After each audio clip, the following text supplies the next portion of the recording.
Ay, kagigising natin mga guys. Good morning. Agad tayong lumabas sa bahay.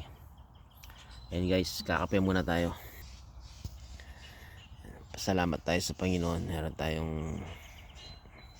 pagkain.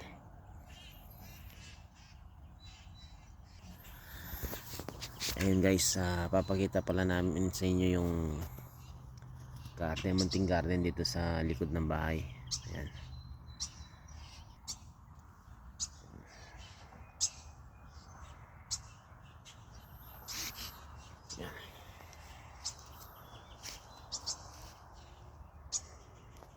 Iba't ibang klase ng mga gulay ang nandito guys. Ito guys, kamatis. Ayan, bunga na. Yung tina siyang namumulak na. Malulusog sila. Tapos pangalawa dito, nandito tayo sa mga talong. Ayan guys, so, ganda yung nila. Tapos guys, meron tayong trap na dito kung sakali may mga dumating, meron kasing dito deer, baka pumasok, kahit pa paano matataboy siya.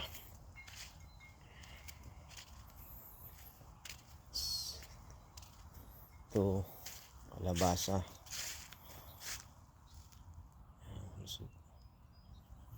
tapos may mga kamote.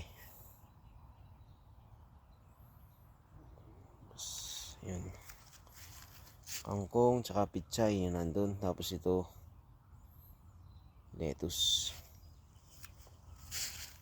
guys. Tapos dito meron tayong corn, tapos sampalaya.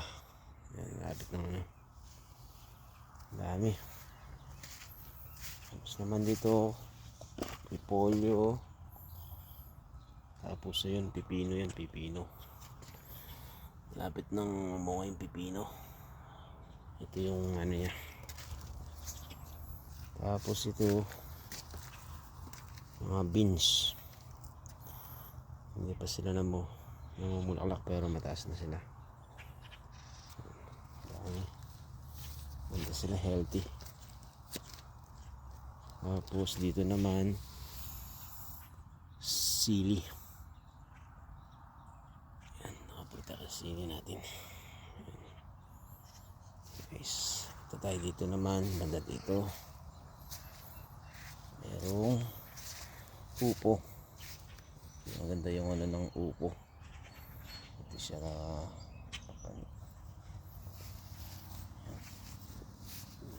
samtsari.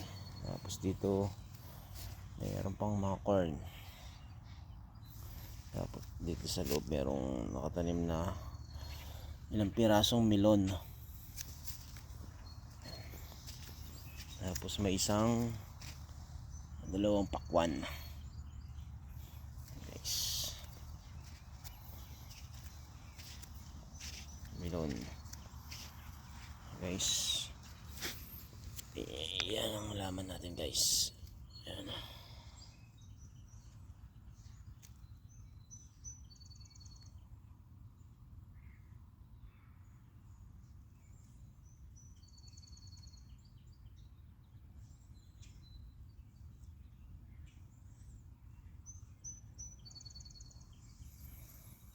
Yun lang guys, salamat sa panunod ng aking vlog. Sana lagi nyo suportahan. Malay natin, hindi natin alam pagdating ng panahon. Importante sa akin guys, yung mapanood lang yung mga ina-upload natin, kahit pa paano mayroon silang mapupulot na inspiration or something na pagkakabalan sa araw-araw nating buhay. At lagi natin tandaan na pasalamat sa ating Panginoon. God bless us all. Thank you and God bless po.